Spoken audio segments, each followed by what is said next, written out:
Dando início agora à revisão do terceiro ano sobre o reino fungi. O reino fungi abrange os fungos, que são seres eucariontes, que podem ser uni- ou multicelulares. Eles apresentam um habitat predominantemente terrestre e são seres heterótrofos. Eles realizam as reciclagens dos nutrientes, ou seja, eles agem como organismos decompositores. Mas existem alguns tipos de fungos também que são parasitas. Uma das principais características é a reserva energética que eles fazem sobre glicogênio. A reprodução dos fungos pode ocorrer de forma assexuada ou sexuada. A reprodução assexuada ocorre por brotamento. Já a reprodução sexuada, ela ocorre por meio da fusão de hifas, em que o zigoto realiza meiose e forma esporos, que germinam e dão origem a novas hifas, que se entrelaçam e formam o corpo de frutificação, que é o cogumelo. De modo geral, a classificação dos fungos ela é feita com base nas estruturas reprodutivas, que são as mais diferenciadas no ciclo biológico, e também nos tipos de hifa que eles têm. Nós temos 4 tipos de filos que serão estudados: o filo Chytridiomycota, o Zygomycota, o Ascomycota e o Basidiomycota.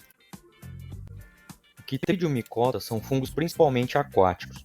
Eles são decompositores, parasitas e se relacionam com outros organismos através do mutualismo. São os únicos tipos de fungos que apresentam esporos flagelados. Já do lado, a gente está observando os ascomicotas. São os que incluem os corpos de frutificação, são seres unicelulares, como as leveduras, ou também temos os multicelulares. São decompositores ou parasitas. Já os zigomicotas incluem os fungos unicelulares, como as leveduras, e alguns deles também são multicelulares. Existem os terrestres e os aquáticos. Eles são decompositores, parasitas e, conforme o seu estado de territórios, podem formar as micorrizas. Já os basidiomicotas são muitos fungos parasitas de plantas. Alguns são alucinógenos, que causam alucinação, mas a maioria das espécies são comestíveis. As micorrizas são associações entre fungos e raízes de plantas. Nessa relação, a planta fornece ao fungo substâncias que são essenciais ao seu crescimento, como a glicose proveniente da fotossíntese. O fungo, por sua vez, auxilia a planta na absorção de água e sais minerais do solo, melhorando sua capacidade de sobreviver a condições desfavoráveis. As micorrizas ocorrem entre diferentes espécies de plantas e fungos e são imprescindíveis na manutenção dos ecossistemas. Sem elas, as plantas poderiam ficar atrofiadas em função da deficiência de macronutrientes, como o fósforo, comprometendo seu desenvolvimento e sua reprodução. As micorrizas também ocorrem e são muito importantes em plantas cultivadas pelos seres humanos, como no caso do feijão e da soja, em que sua formação proporciona um aumento da produtividade agrícola e o restabelecimento de nutrientes do solo, reduzindo a necessidade de uso de fertilizantes industriais. As micorrizas não aumentam os nutrientes no solo. Elas fazem com que a planta explore melhor suas reservas nutritivas. As micorrizas atuam aumentando a capacidade e a área de absorção de água e nutrientes das plantas. Assim, juntos, os fungos e as plantas apresentam maior crescimento e melhor eficiência na utilização dos recursos ambientais. Os fungos também estimulam o crescimento da planta e protegem suas raízes contra a entrada de patógenos. Isso ocorre porque os fungos formam uma barreira mecânica em volta das raízes, evitando a entrada de micro-organismos. Além de estimular o crescimento da planta, as micorrizas atuam na biorremediação e no controle do pH do solo.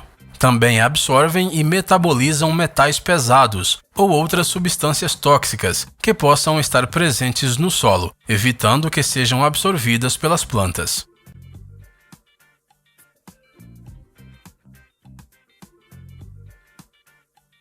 O reino Plantae, ou reino das plantas, são dos seres eucariontes, pluricelulares e autótrofos. Estão presentes em praticamente todos os ambientes terrestres, mas também existem aquelas espécies de ambientes aquáticos. Elas produzem seu próprio alimento através do processo de fotossíntese, apresentam células com parede celular celulósica, vacúolos e diferentes plastos. Entre eles estão os cloroplastos responsáveis pelo processo de fotossíntese. Na classificação das plantas, a primeira que a gente vai visualizar são as briófitas. Elas são avasculares, ou seja, não têm vascularização, apresentam um tamanho reduzido, a absorção e o transporte então de água e sais minerais são realizados pela célula e passarem por outra célula. Eles habitam locais úmidos e sombreados e são indicadores de poluição ambiental. Os exemplos que a gente tem são os musgos, as hepáticas e os antóceros. O segundo tipo são as pteridófitas. São vasculares, ou seja, agora elas já têm um tecido condutor de seiva. Elas apresentam cutícula, que diminui a perda de água. Elas constituem como as primeiras plantas a se adaptarem à vida terrestre.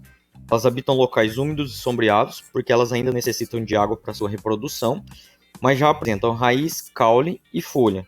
E os exemplos que a gente tem são as samambaias.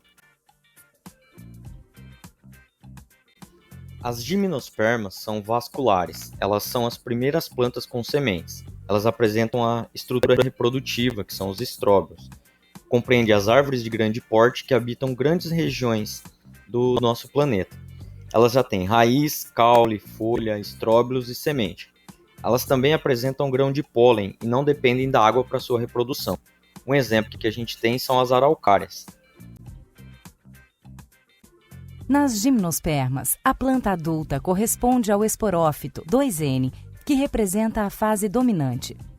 Algumas espécies, como as do gênero Pinus, apresentam estróbilos masculinos e femininos em uma mesma árvore.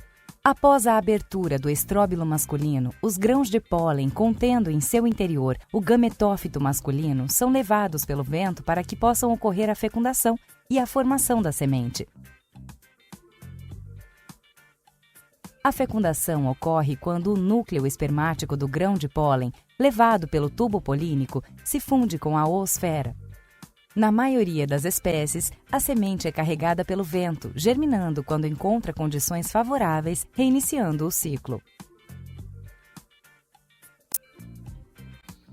E por último, as angiospermas, que é o grupo mais abundante de plantas. Elas são vasculares, elas têm já a semente protegidas pelo fruto, apresentam uma estrutura reprodutiva, que são as flores, e elas apresentam raiz, caule, folha, semente, frutos e também as flores. Um exemplo que a gente pode ter são as laranjeiras, as macieiras, a palmeira, o coqueiro.